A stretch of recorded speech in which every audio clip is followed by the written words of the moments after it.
Salut la gang, c'est Jeff de MotoPQ et aujourd'hui on va parler d'équipement de protection pour les pieds et les mains.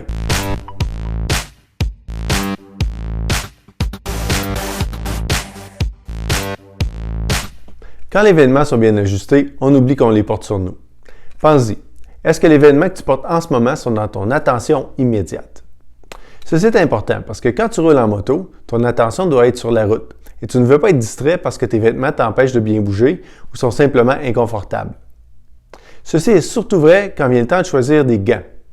Ils sont ce qui sépare vos mains des contrôles primaires de votre moto et des gants trop petits ou trop grands peuvent nuire à votre habileté à bien engager les contrôles. Des gants trop serrés vont restreindre l'amplitude du mouvement et vous demandent un effort plus prononcé afin de bien fermer les mains sur les contrôles. Des gants trop grands peuvent gêner vos mouvements lors de manœuvres et causer des pertes de contrôle. Nous savons tous que faire de la moto comporte le risque de blessure causée par une perte de contrôle ou de frapper un autre véhicule.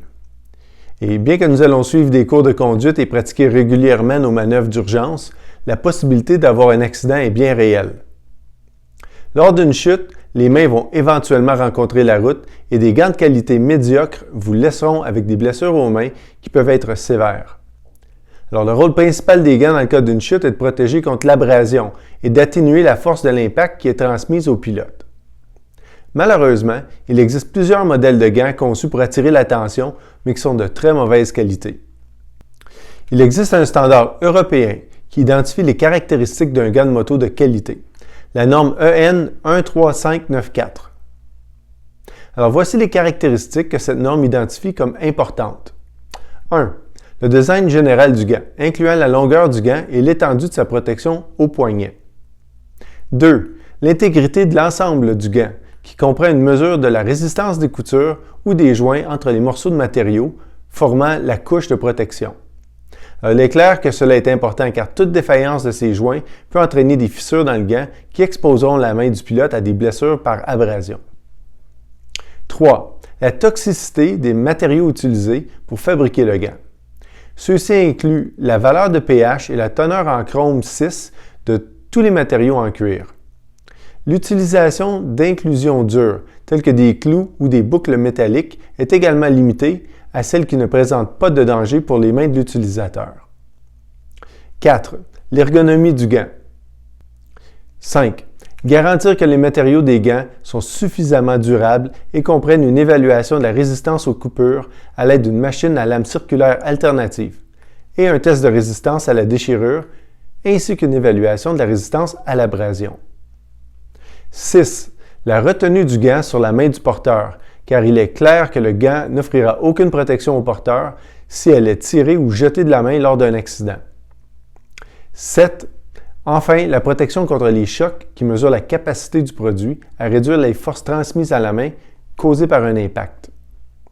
Donc, maintenant que nous connaissons ce qui fait qu'un gant de moto est bon, voici quelques conseils pour vous aider à trouver des bons gants de moto. 1. Le matériau le plus résistant à l'abrasion de la route est le cuir naturel. La paume de la main devrait toujours être faite d'un cuir naturel et avoir une seconde couche de cuir au niveau du bas de la paume et des jointures. 2. Les jointures en carbone sont dangereuses. Lors d'un accident, elles peuvent se briser et devenir des fragments pointus qui pourraient pénétrer vos mains ou d'autres membres. Les jointures de plastique ou de cuir épais sont de meilleurs choix si vous aimez le look de ce genre de gants. 3. Les gants de cuir vont s'étirer avec le temps, alors il est important qu'ils soient plutôt ajustés lors de l'achat. 4. Des gants minces offrent une meilleure dextérité, mais un niveau de protection moindre que des gants plus épais.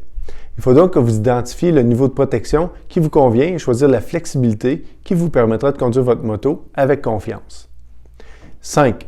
Méfiez-vous des gants qui sont conçus de plusieurs morceaux, surtout si ces sections sont retenues par du fil de petit calibre. Ils peuvent se séparer lors d'un impact. 6. Assurez-vous qu'il y a un bon mécanisme pour maintenir les gants sur vos mains lors d'un impact, tel qu'une sangle située autour du poignet. 7. Évitez les gants qui ont des clous ou des bouts de métal sur les jointures. 8. Choisissez des gants de moto préformés pour une main fermée afin de faciliter la conduite. 9. Portez vos gants à la maison pour quelques heures avant de faire de la moto. S'ils deviennent inconfortables, vous pourrez les retourner et vous faire rembourser. Si vous roulez avec vos gants sans les essayer avant, il sera trop tard pour les retourner. Les compagnies comme Fortnite ne les reprennent pas s'ils ont été utilisés sur la route. Il est important de noter que la moto, ça ne se fait pas seulement quand il fait 20 degrés Celsius et plus. La saison de moto au Québec peut commencer au mois d'avril et se terminer au mois de novembre, voire même décembre.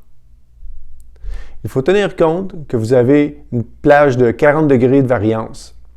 Alors certains achèteront des gants chauffants ou muniront leur moto de poignées chauffantes.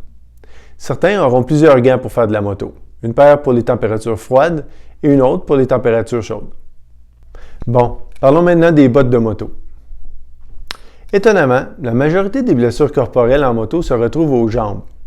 Les chutes à basse vitesse, alors que l'on essaie de faire demi-tour, ou encore en tournant un coin à partir d'un arrêt, sont des situations qui font que la moto peut basculer et tomber sur nous, plus précisément sur nos jambes. Alors que notre corps frappe le sol, nous absorbons l'impact avec nos mains ou encore nos coudes et genoux. Mais voilà la moto qui suit et qui nous tombe dessus. C'est cet impact qui causerait la majorité des fractures du tibia ou du péroné. Il est donc important que nos bottes puissent absorber un impact direct sur la partie inférieure de notre jambe. Ceci est particulièrement important pour les nouveaux adeptes de la moto, qui vont inévitablement échapper leur moto lors de leur séance de pratique ou lors de leur sortie. Au Canada, il n'y a aucune norme pour les bottes de moto, mais nous pouvons compter sur nos confrères européens pour nous dépanner. Alors, la norme EN 13634 définit les caractéristiques d'une botte de qualité. Vous n'avez pas à chercher le vigneron de cette norme au Canada, mais il est important de comprendre ce que la botte devrait offrir en fait de protection avant de vous en acheter une paire. 1. La résistance à l'abrasion. La plupart des bottes de moto ont une excellente résistance à l'abrasion. En fait, certains modèles haut de gamme ont plus de capacité de glissement que ce dont vous aurez réellement de besoin. C'est parce que les chaussures sont censées être plus rigides que les vêtements, ce qui fait que les utilisateurs s'attendent à des matériaux plus rigides et plus épais. Si vous optez pour du cuir, assurez-vous qu'il est de haut grade. Le cuir en croûte ou la partie inférieure du cuir devrait être évité. Il est pratiquement inutile en cas de collision. Les faux cuirs sont à éviter complètement. En général, le cuir est plus résistant à l'abrasion, tandis que les textiles offrent une meilleure ventilation. Alors, de nombreuses bottes offrent une combinaison de matériaux pour tirer le meilleur des deux mondes. Les coutures doubles ou triples sont également excellentes, car les matériaux résistants à l'abrasion ne seront pas très utiles si les panneaux se déchirent. De même, les semelles qui sont cousues plutôt que collées seront plus fiables dans une glisse. Et enfin, assurez-vous d'avoir une pointure bien ajustée. Si la chaussure est retirée de votre pied lors d'un accident, elle n'offrira pas de protection. 2. Le blindage. Une bonne botte de moto devrait avoir un blindage pour les orteils, le talon et l'os de la cheville. Si vous choisissez des bottes pleine longueur ou hautes, elles peuvent également offrir une protection des tibias et péronés. Les opinions varient sur les bottes à bout d'acier qui pourraient être dangereuses. Il y a un risque que la plaque d'armure vous coupe les orteils si elle est écrasée. Personnellement, je ne veux pas assumer ce risque, alors je porte des bottes qui ont une doublure supplémentaire sur le devant du pied. 3. La rigidité et le mouvement. Lors d'une collision, il est commun que le pied se retrouve coincé entre une moto et un endroit solide. Il y a 3 petites choses qui peuvent arriver dans ces situations. Votre cheville sera trop étirée et des structures se déchireront dans des endroits dont vous ignorez même l'existence. 2. Votre cheville se tordra et une pression s'accumulera dans des endroits que vous ne voulez vraiment pas casser. Et 3. Votre jambe sera simplement écrasée ou quelques parties rondelettes de vos jambes deviendront plus aplaties. La bonne nouvelle est qu'une bonne botte de moto peut empêcher tous ces résultats. En particulier, recherchez des bottes qui montent haut par-dessus la cheville et qui ont une plage de mouvement limitée. En cas d'accident, cela gardera votre jambe en forme de jambe. 4. L'adhérence et l'anti-emmêlement. Recherchez des semelles antidérapantes. Certaines bottes de moto sont conçues pour adhérer aux surfaces huileuses. S'accrocher à un lacet dans une pédale peut également être un gros problème, surtout lorsque vous essayez de déposer le pied au sol. Il n'y a rien de plus embêtant que de basculer à un feu rouge alors que nous désirons poser le pied par terre. Recherchez plutôt des bottes de moto avec des lacets cachés ou des fermetures éclairs. 5. La résistance à la chaleur. Selon la moto, Le bas de vos jambes peuvent être près du bloc moteur, de l'échappement ou de toute autre surface chaude de la moto. Choisir une botte de moto haute protégera contre les brûlures. La plupart des chaussures de moto utilisent des matériaux résistants à la chaleur, qui peuvent supporter les abus. Les matériaux Kevlar et Aramid sont les meilleurs, tandis que le cuir et les caoutchoucs sont normalement très bons. Les textiles courants comme le nylon conduisent la chaleur un peu plus rapidement, mais ils ne sont toujours pas mauvais. Et voilà, nous avons fait le tour du sujet. Dans mon prochain épisode, je vous montrerai les morceaux de mon armure et pourquoi je les ai choisis. Alors n'oublie pas de t'abonner si tu veux la voir apparaître quand elle sera prête. Clique like si tu aimes ce genre de vidéo et encourage-moi en partageant ma vidéo avec tes amis. Laisse tes commentaires constructifs si tu veux contribuer à la discussion. Prends soin de toi et on se revoit sur la route.